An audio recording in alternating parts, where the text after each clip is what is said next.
Mr. Chairman, Mr. Olson, the Foreign Agents Registration Act, or FARA, which requires those representing foreign principals to register with DOJ, is a law administered by your office, the National Security Division. Is that fair? That is correct, sir. Yes. I have behind me an email from 2016 during the Obama-Biden administration between Hunter Biden and Miguel Alemán, the son of a Mexican billionaire and grandson of the former Mexican president. The first lines say, "We are arriving late tonight on Air Force 2 to Mexico City. We'll be there for Thursday. I'm attending meeting with President meaning President Nieto, with Dad." Highlighted are the comments, "We have been talking about business deals and partnerships for 7 years. I've brought every single person you've ever asked me to bring to the effing White House and the Vice President's house and the inauguration. I've delivered on every single thing you've ever asked." In this email, Hunter Biden acknowledges his attendance at a meeting between Mexican President Nieto and then Vice President Biden, discusses business deals and partnerships with a wealthy and politically connected Mexican family, references access provided to Mexican businessmen at the White House and Vice President's house, and states he had already delivered on every single thing you've ever asked. Did this email, or does this email, raise concerns that Hunter Biden might have acted contrary to FARA, since it appears he never registered to represent foreign principals? So I'm not familiar with the email that you're referring to. What I can tell you is that it is a fundamental principle of the Justice Department and consistent with my almost 20-year career that we follow the facts and the law in every case without regard. So you're not familiar, but you're not familiar with this ideology. You're not familiar with this this email here. I'm not. We have next up, we're going to show you a picture of Vice President Joe Biden, Hunter Biden, Miguel Alemán, his father, and Carlos Slim, one of the richest men in the world, in 2015, while Joe Biden was vice president. This picture seems to conflict with President Biden's statement that he has never met with his son's business associates. Much of the information regarding Hunter Biden's foreign business dealings has come from the laptop that was abandoned by Hunter Biden and labeled by the media as misinformation, as well as by 51 former intelligence officers in a weird letter dated October 19, 2020, which I will submit for the record. This week, we learned FBI whistleblowers have come forward and reported the FBI committed a widespread effort within the FBI to downplay or discredit negative information about Hunter Biden. Are you familiar with that reporting? No, I'm not. Okay. Has any investigation of Hunter Biden by your office been influenced by the work product or actions taken by FBI agent Timothy Thibault? So I'm not going to comment on any investigation that may or may not be ongoing. What I can assure you is that we follow the facts and evidence, and we apply the law and the principles of federal prosecution in every single case without regard to ideology or politics. So you are unaware, because you're unaware of the reporting, so you're unaware of any efforts within the Department of Justice to label derogatory information on Hunter Biden as disinformation? I'm not going to comment on any potential ongoing investigation. Okay. According to reports, Border Patrol has apprehended at least 50 illegal aliens at the southwest border in fiscal year 2022, and the Office of Field Operations has encountered at least 50 aliens on a terror watch list at ports of entry in the fiscal year. Does CBP consult with National Security Division when they encounter an illegal alien who's on a terrorist watch list? So the National Security Division was actually created to work with other agencies, whether that's agencies in the intelligence community or agencies across the government, including agencies in the Department of Homeland Security. Okay, so this is a yes or no. This is not hard. Does CBP give you information when they find someone who's on the terrorist watch list, when they encounter them at the border? Did they give that information to you? I can't speak as I sit here to any particular situation or circumstance. What I can tell you is that the whole point of I'm not asking about circumstances. Is the process is that they report to you? So you have 100 known encounters of people on a terrorist watch list. I assume one would think it's coming to you. I'm asking about the process, not a specific case. So in general, Congressman, the way the system works is that the FBI investigates the crimes that we prosecute. So here we go. Let's get to the specific case. It may well be that information goes between CBP and the FBI, but I don't have specific information. Are you familiar with the name Issam Bazi? I'm sorry? Are you familiar with the name Issam Bazi? No. Okay, he's a Lebanese-born Venezuelan national listed on the FBI's terror watch list, who was released into the United States after crossing the border illegally. According to reports, the FBI recommended keeping him in custody, but ICE headquarters intervened and released him because of a concern that he might catch COVID-19 because he was overweight. So far, there's been more than 500,000 known gotaways into the country illegally. How many can you extrapolate are on the terrorist watch list?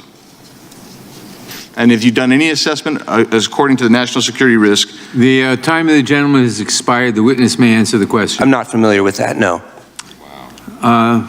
Ms. Lofgren. Mr. Chairman. Thank you very much. Thank you, Mr. Chairman. I'd like to explore Section 702 with you. As I'm sure you're aware, in his November 2020 recertification, FISA court Judge Boasberg found that the FBI employees had improperly searched Americans' emails that were collected without a warrant and were unrelated to foreign intelligence information. And then the ODNI Annual Statistical Transparency Report, released in April of 2022, found that the FBI searched its 702 surveillance repository, quote, using the identifiers of Americans, like their names, phone numbers, and addresses, nearly 3.4 million times between December 2020 and November 2021. This is nearly triple the number reported from 2020.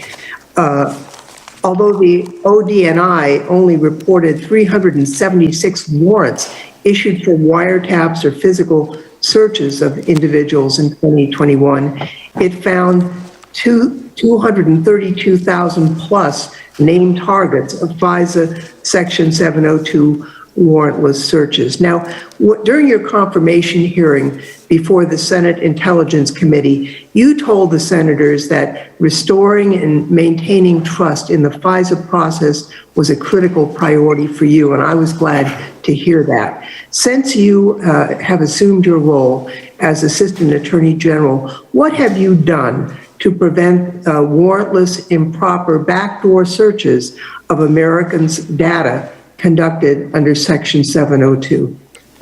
Thank you, Congressman, for the opportunity to talk about FISA, in particular Section 702.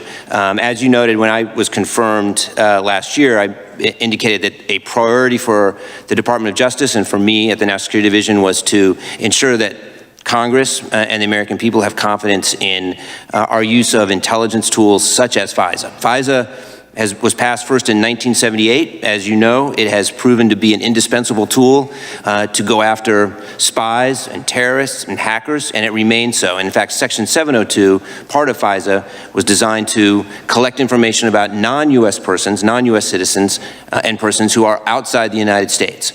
And it has proven to be essential to protecting our national security since it was first passed in 2008. The issues that you cite are ones that are of concern. The compliance of the FBI in particular with the way in which it searches through the Section 702 data that is lawfully collected. The FBI with the Department of Justice has undertaken a series of steps over the past year to improve compliance through a system of systems changes and trainings. And I have been part of that effort, to answer your question directly. In my 8 months in office, we are looking forward to improving the compliance record of the Department of Justice and the FBI when it comes to Section 702, but I can assure you that it remains a priority, and it is part of the broader, really comprehensive system of oversight that takes place when it comes to foreign intelligence collection that includes Congress, the executive branch, and the judiciary. Well, if I may just follow up, we have had reassurances over the years, and yet the performance continues to be poor, and it's been poor under both Democratic and Republican administrations. So we have considered imposing a warrant requirement for queries of known Americans. And I guess I'm thinking that that is probably a necessity unless we can get some further definitive control of the warrantless search of Americans using the 702 database. This is a misuse. We agree. I mean, we want to catch the spies and the foreign bad actors, but to use that database for warrantless searches of Americans is simply improper, and yet it continues. How can we get assurances, and when will we get our next report from you about the controls that you've discussed? So, as you know, Section 702 expires at the end of next year. We are engaged in a concerted effort to be prepared to brief Congress at any time, brief you, your staff, about the controls that are in place. The way that Section 702 works, if I may, it is information collected targeting non-U.S. persons overseas. It is lawfully collected. What the FBI is then able to do is to search that data to find connections. So it's not a warrantless search of Americans. It is a search of data that was collected targeting people who are outside the United States, who are not U.S. citizens. If I may, sir, that is contrary to the report that we got from ODNI and from the FISA court. So I think my time has expired, but we need to get to the bottom of this. And Mr. Chairman,